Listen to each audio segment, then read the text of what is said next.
Hi, this is Kat Sturtz from rockingyourpath.com with another episode of Fast Action Fridays. I've got a special guest today from the other side of the continent from me, way over in Canada on an island. I bet it's absolutely gorgeous there today. I'm a water type girl being from Michigan, and here I think the statistic is we're never more than 20 miles from any body of water here in Michigan, be it a master, a Great Lake or a river or a stream or something. So I like my water.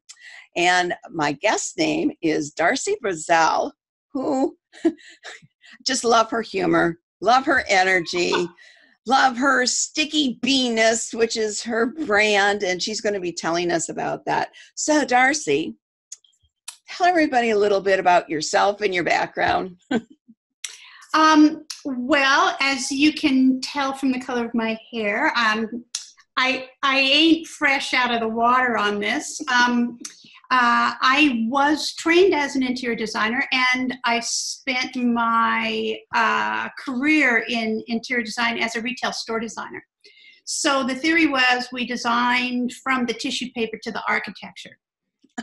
And back in the early days of the internet, 1996, my husband and I created Canada's first online shopping center.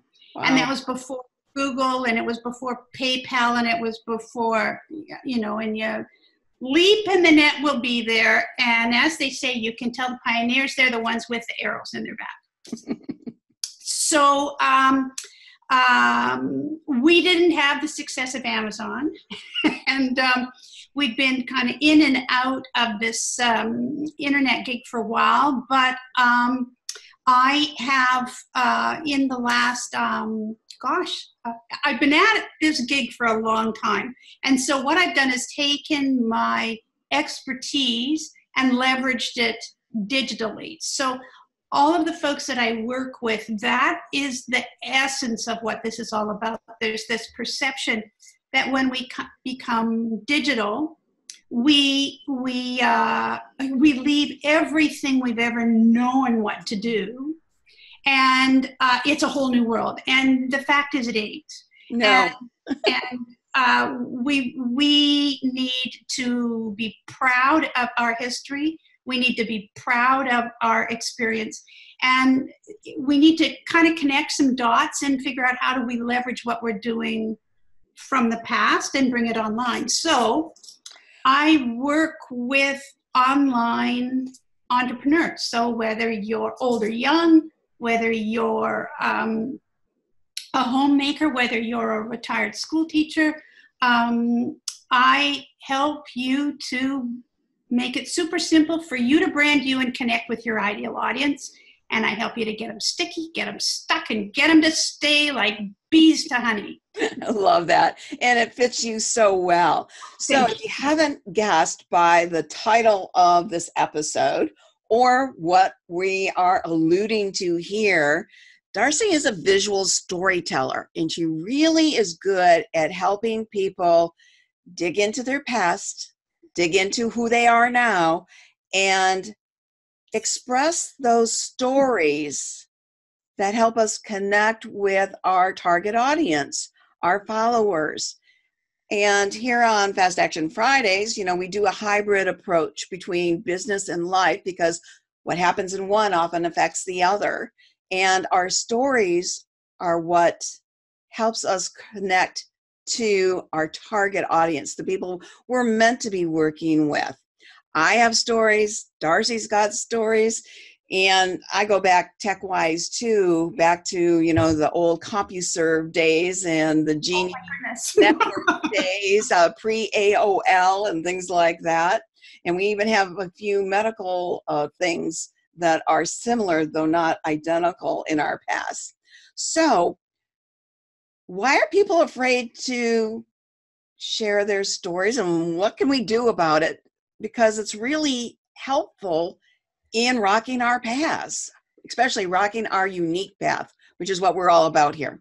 Yeah, I think you've hit on a couple of things, Kat. First of all, being unique.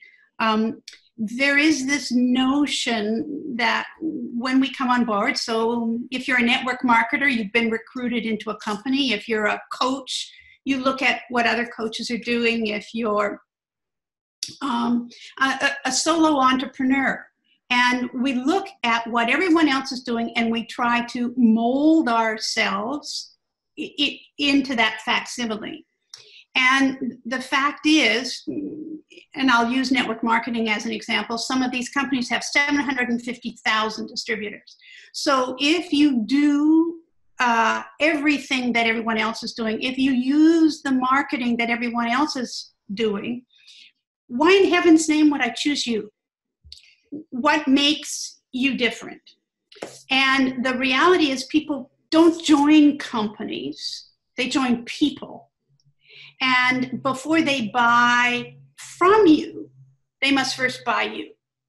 So we collectively, no matter what it is we're representing or the offer that we have or the coaching tools we deliver, people need to connect with you first. Mm-hmm.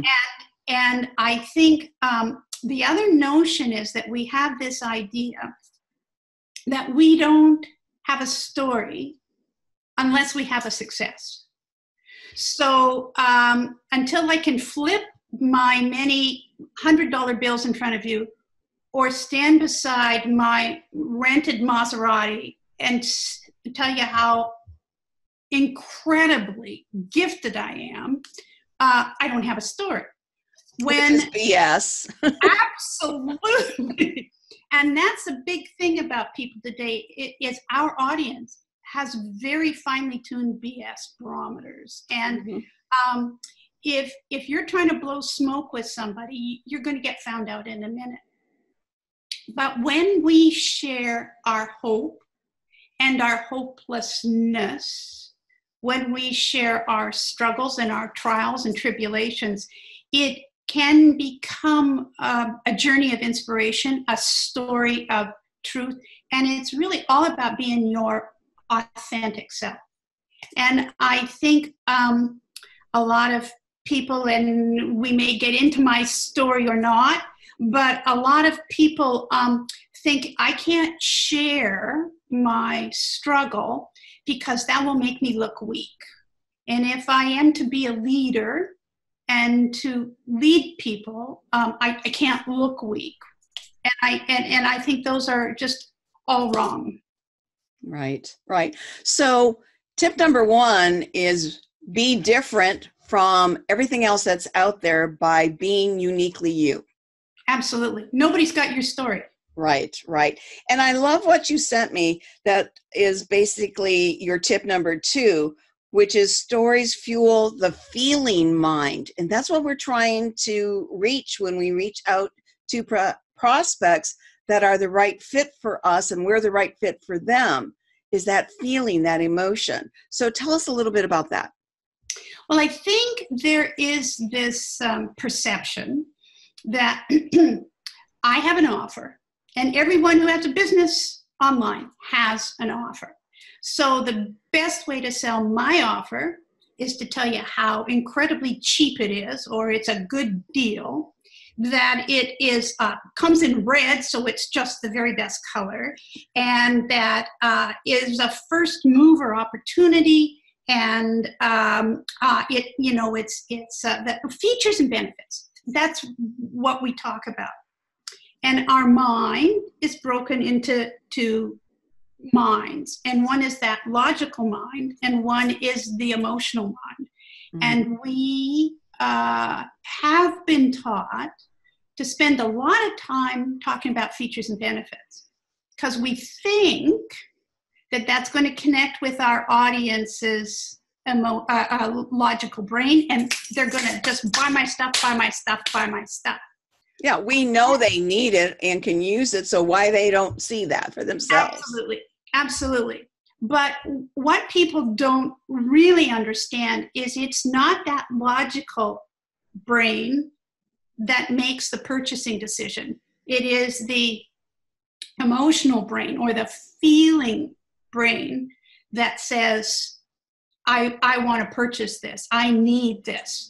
So I want this and I want it now. Exactly. So it behooves us to understand our audience first and foremost. Who am I talking to? Who am I crafting my content for? And what is their dread to dream journey?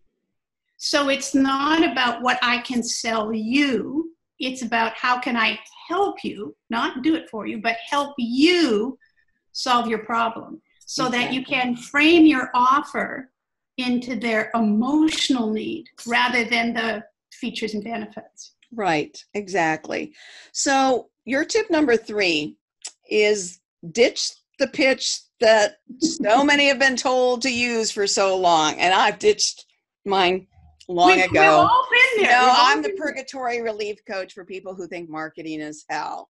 My people know exactly what that means to them. Yeah.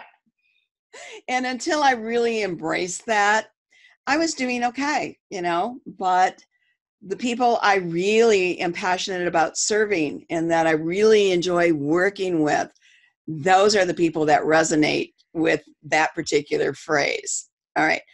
So what do you mean by ditch the pitch?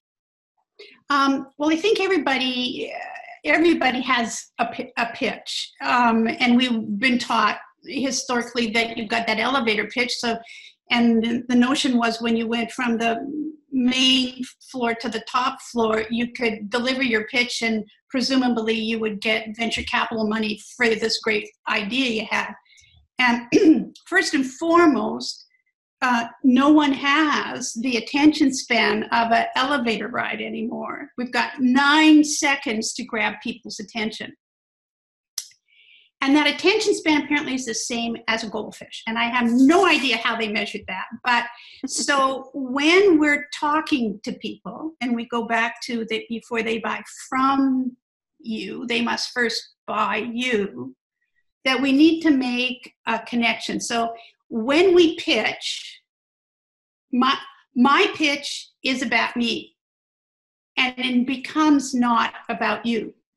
So if I want to get your attention and I want to help you, I need to be able to connect with you so that you don't feel like you're being sold. Mm-hmm. So in the simplest of terms, a pitch is even just as I call it, dumbass as, well, how's your day going? And nobody wants, rarely do people ever care about how someone else's day is going. I heard a comedian say, have you ever donated your bone marrow? I thought, well, that would just be such a wonderful thing to say to somebody right at the beginning, because you could get them to laugh, and the connection then becomes emotional because you share a laugh. And so it's kind of like we need to stop putting ourselves first and think about our audience first. Right, exactly. We're going to come back to that because we're going to have a little bit of time, I know. I want to make sure we get tip number 4 in here because this one's a goodie. Now, you referred to this earlier when you talked about the color of your hair. And I'm obviously not a spring chicken either. I quit coloring my hair a while back because it always kind of got a dirty blonde anyway. But your tip number 4 is, I don't care how old you are. And I know this refers to whether you're wise years or you got lean years, lower double digit years. Age has nothing to do with what we're talking about. Age? No. And I am a 4-letter friend getter gal. And so, I'm going to be very cautious about how I talk here. But my mantra is that success doesn't give a shoot about how old you are.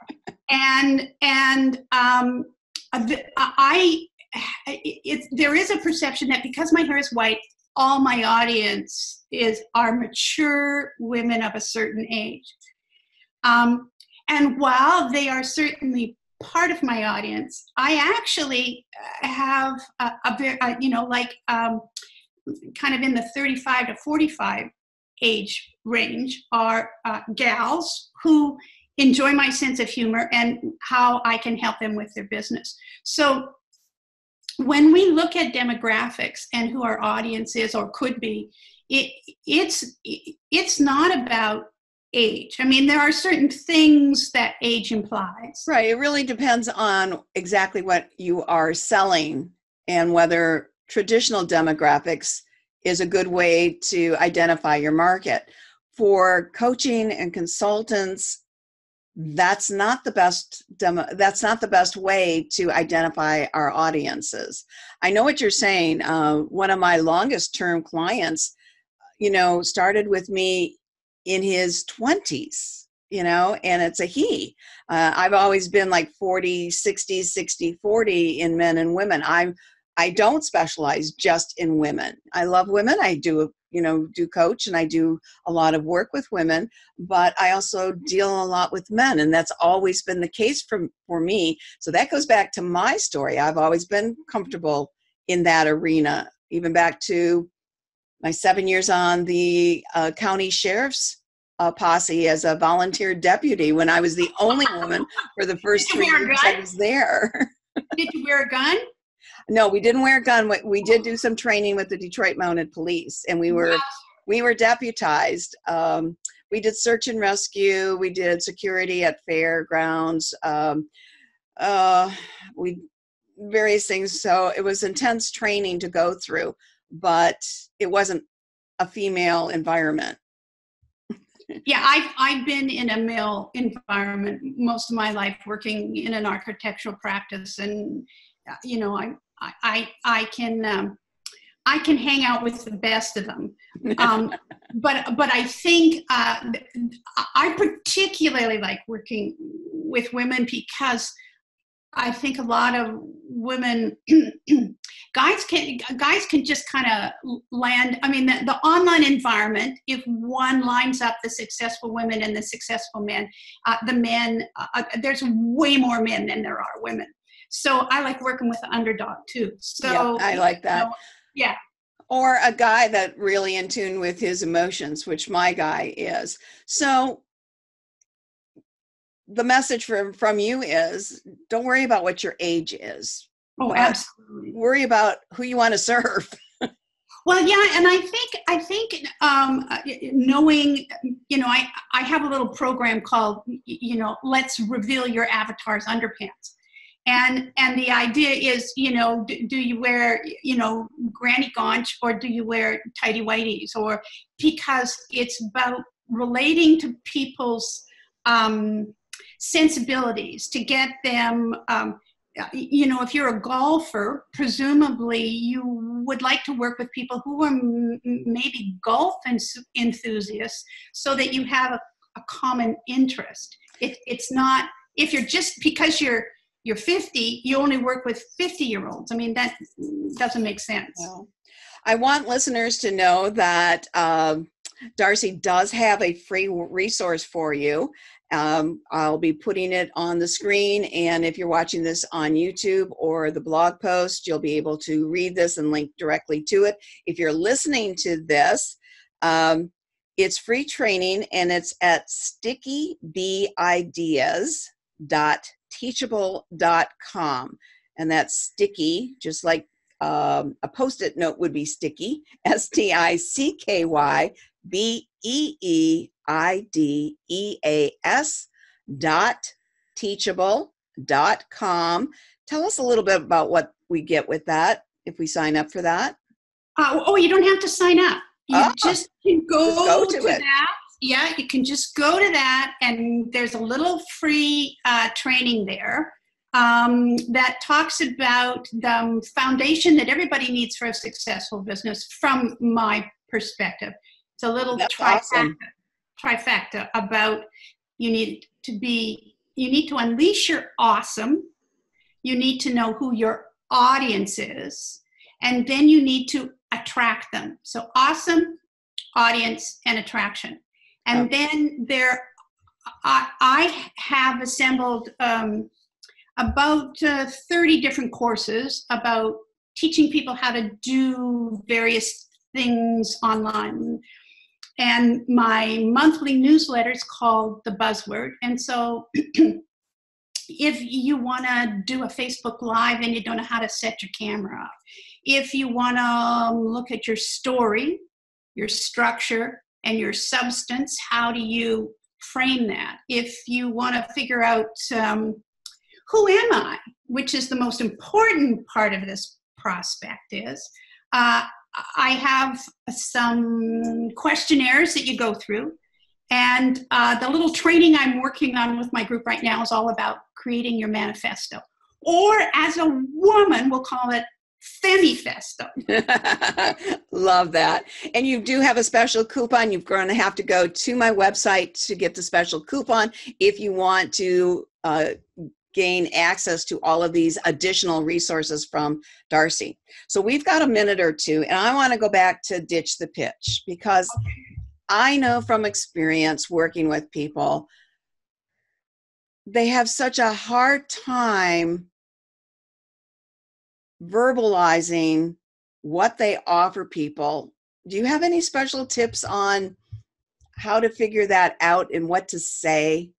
Well, actually, I just kind of spit it out a few minutes ago. I think first and foremost, if you're trying to make your business successful, my belief is you cannot do it on your own. And you need to find a mentor or a master group in which you can become part of training outside of your network marketing company, outside of your coaching, outside of your small business. You can't operate in a vacuum if you want to be successful. And a lot of people don't realize that just because we are coaches, I know I have a coach, and it wasn't until I understood that why should anybody hire me as their coach if I didn't value having a coach for myself? Absolutely. Absolutely. It's absolutely critical from my perspective. I happen to be in a masterclass as well. So not only do we have this awesome coach, but we work with each other. And so ditch the pitch and what do I say about myself? And we worked on crafting what I have called a Femifesto or a manifesto. I love that. And what it is it's just really, really great because it talks about a lot of times we don't want to say things that we think we're going to get in trouble for. Like, I believe the gurus, the marketing gurus, have been lying to us for years about this darn affiliate marketing and it's magic. And it maybe used to be magic, but it ain't no more, and we've got to do things differently. And just by saying that, I know I'm going to get a lot of people mad and upset. Yeah, things aren't the way they used to be, and affiliate marketing has its place, but it's not for everybody. And there is no easy button.